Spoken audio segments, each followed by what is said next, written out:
You know, there are people who are experts at sounding good at this, and thank God we're not those, because then we wouldn't be able to make an art car. Right. Yeah. Our art cars were not broadcasters. Yeah. Right.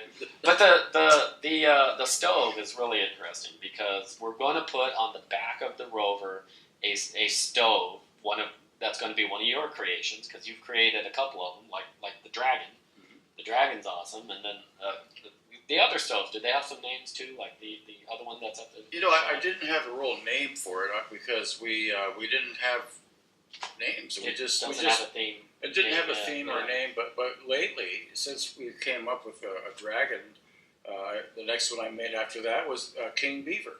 Oh, King Beaver. And that was one of my favorite skeletons of the oven that I've been making. Yeah. And we do have other projects I'm looking at.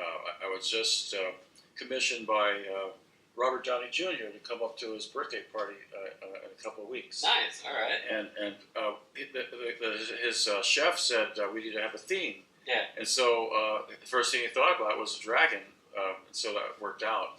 So themes are actually very important, and particularly how they relate to permaculture and sustainable systems that people really don't spend time in their daily life thinking about. Right.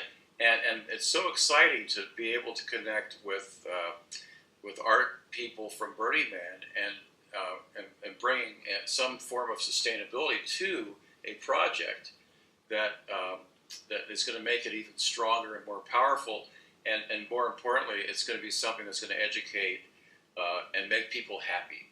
That's awesome. Yeah, bringing more smiles to the world is really is a goal all by itself. But to educate people about permaculture is interesting. So on the back of the Mars Rover Art Car, it's going to be on the real rover. There's a nuclear generator, and that is like plutonium, and in the back, which uses the energy to dissipate the heat, and that heat is turned into electricity. But on our rover, it's going to be wood power. It'll be carbon fiber, which will be burnt and create the heat and generate food, possibly down the line, maybe steam to generate something. But it's really ironic that it's a heat source, and we're having to adapt it as a heat source to as it connects with people and make sure no one gets burned. Yeah, exactly. But what we know, safety first. Yeah, exactly. And by the way, one little thing about the first thing we talked about educating. Mm-hmm. One of the things, people don't want to be told to be educated. Right. They want to have fun, and they want to be happy at being educated. And when they're happy, guess what? It makes us happy, and that's what the whole thing's about. It is.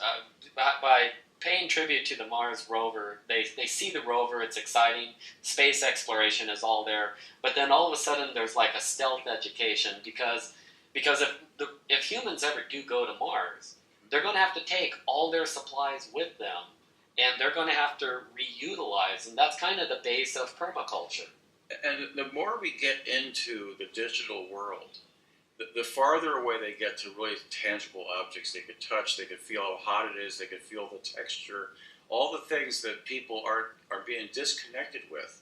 So now, bringing it to an education center or a school, they're going to see it right in front of their eyes. It's going to be 3 dimensions, and they're going to say, I don't believe it. Look at this thing. And not only that, but it has an oven on the back of it. Yeah. And a highly efficient oven at that, because I've seen your other stoves. Mm-hmm. There's something about this thing called a rocket oven that uses Venturi effects, and when we emptied out that one stove from the other night, there was very little ash.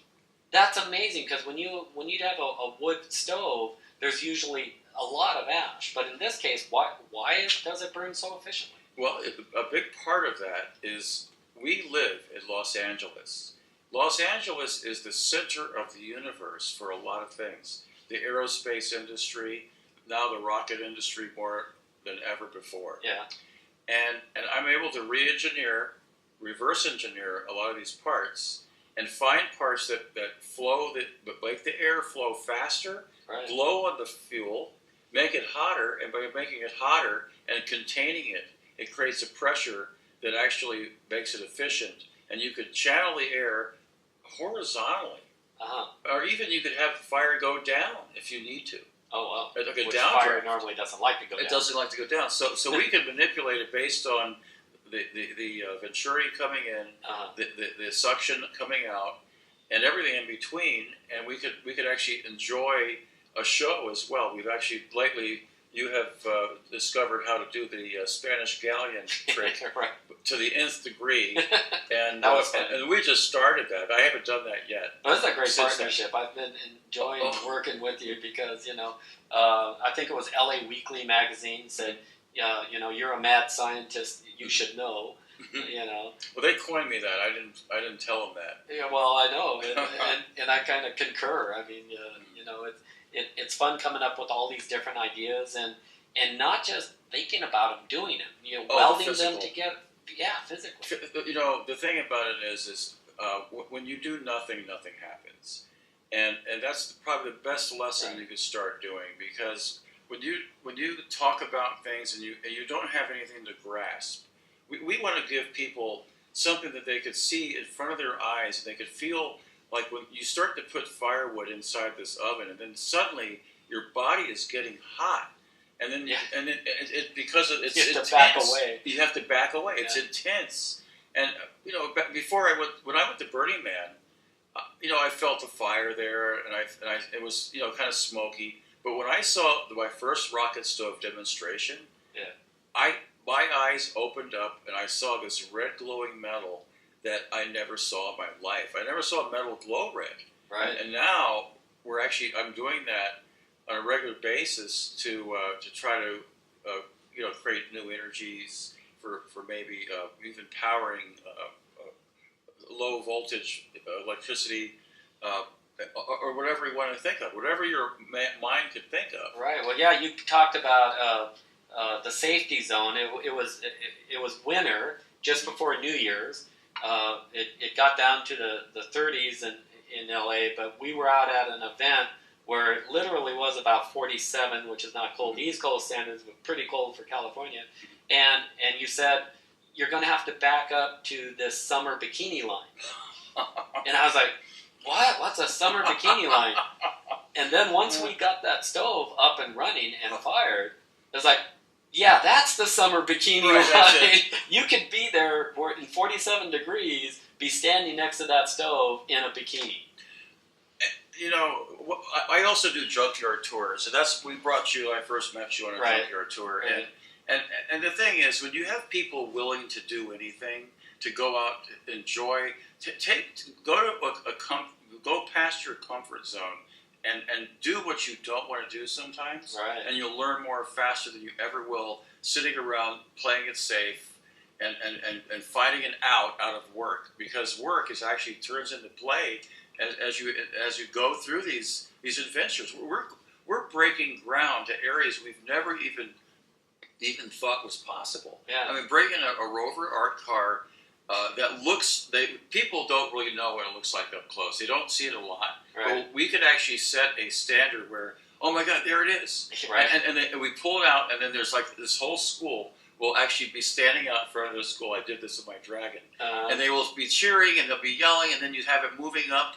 And we didn't have this when we were growing up. Right. What people got together and even had the term art car. Right. It never even existed. No. What's awesome about what you're bringing to the Mars Rover Art Car project, and what I'm bringing is I'm doing this high tech, and you're doing this low tech, but there's a marriage between the two. Exactly. Carbon fiber fuel. Right. and here's the thing that makes it so exciting. We don't know where this is going. We kind of have an idea, but the greatest adventure is when you manifest, before I step on board, is to manifest something that's going to happen that's magnificent.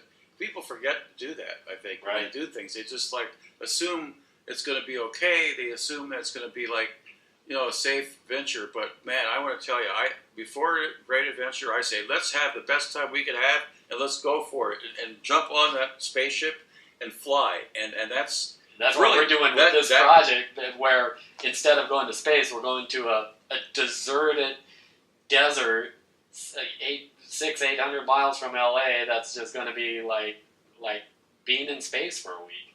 It's going to, especially when we project a video image of Yeah. Mars on the playa. Oh, that's going to be awesome. You know, it's not going to be awesome. It's going to be beyond that. There's no doubt, because the most important thing, obviously, is for me to connect permaculture with Burning Man people, because I've been trying to do it for many years, and finally someone has gotten it. I found a key. Right, and we're going to make it more powerful. We're going to make it work. We're going to make it more powerful than anything that's ever happened on this planet, in my opinion. Our catchphrases have been "Dear mighty things," and "We can do this." Exactly. Tell me I can't do it too. That's another good one. Yeah.